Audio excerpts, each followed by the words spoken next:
Good morning everyone. Today we are going to discuss about a chapter of class 8, metals and non-metals. We will also discuss about the position of metals and non-metals in the periodic table, which is the distribution of elements, and we will also discuss about the physical and chemical properties of metals and non-metals, and the third type of elements, that is metalloids. So, do you know what are elements? Yes, students. Elements are the chemical species which exist in nature. For example, gold, silver, copper, iron, oxygen, hydrogen, carbon, etc. And how many types of elements are there? Yes, exactly. There are three types of elements. First is metals, second is non-metals, and the third type of elements is metalloids. They are bridging between metals and non-metals. So let us talk about metals first. This is a long form of periodic table, also known as modern periodic table. As you can see in this picture or in this figure, the green colored portion is comprising of metals, means the elements which have metal-like properties.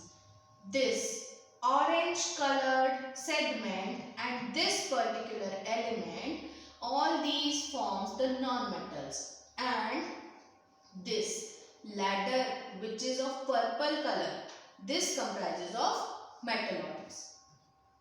So left side of periodic table is mainly belonging to metals. Non-metals, they are the part of right side of the periodic table except for hydrogen, which is on the left side. And the metalloids are forming the staircase of this periodic table, and these lie in between the metals and non-metals. Exception is aluminium, which is lying over here, and it is a metal itself. Now what are metals?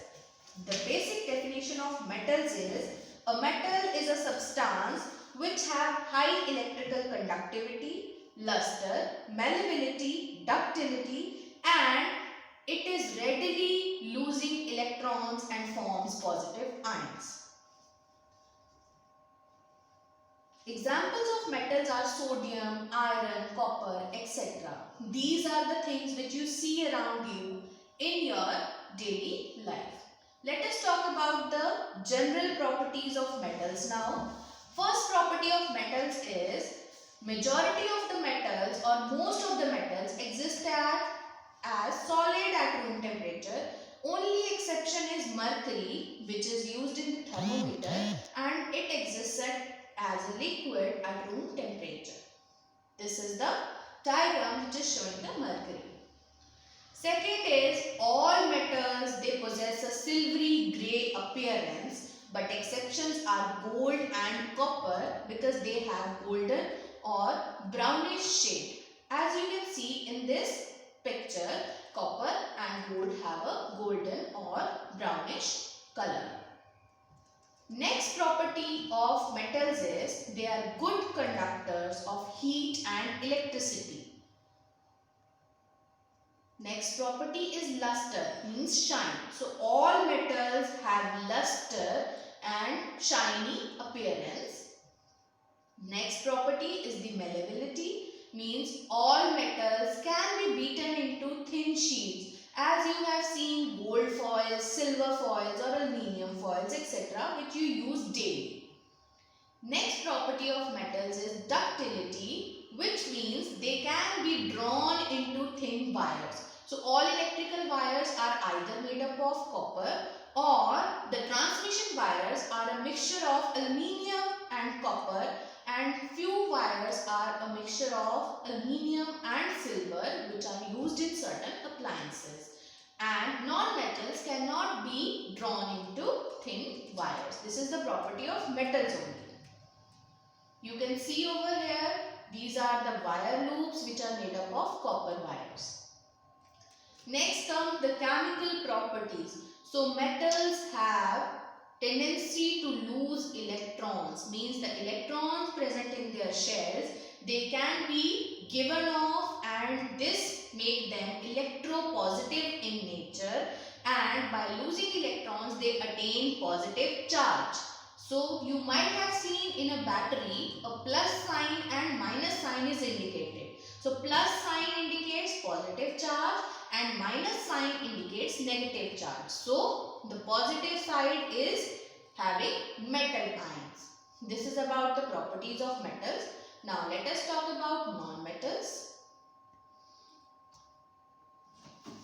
So what are non-metals? The basic definition of non-metals is a non-metal is a substance with low electrical conductivity, non-lustrous appearance and non-malleability, and they form negatively charged ions by gaining electrons. For example, your nitrogen, fluorine, chlorine, etc.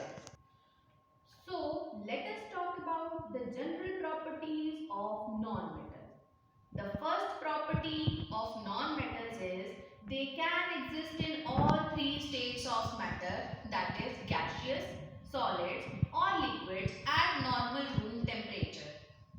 For example, bromine, it is a liquid. Oxygen, it is a gas. Next is the color property. As we have studied in metals, they mostly exist in silvery grey appearance. But non-metals, they exist in all colors. As you can see in this picture, bromine is having orangish, reddish coloration and oxygen is appearing as a blue colored gas. You have also seen the neon color of chlorine and neon element. So they all have fluorescent appearances. It means that non-metals can have any color. Next property is shine.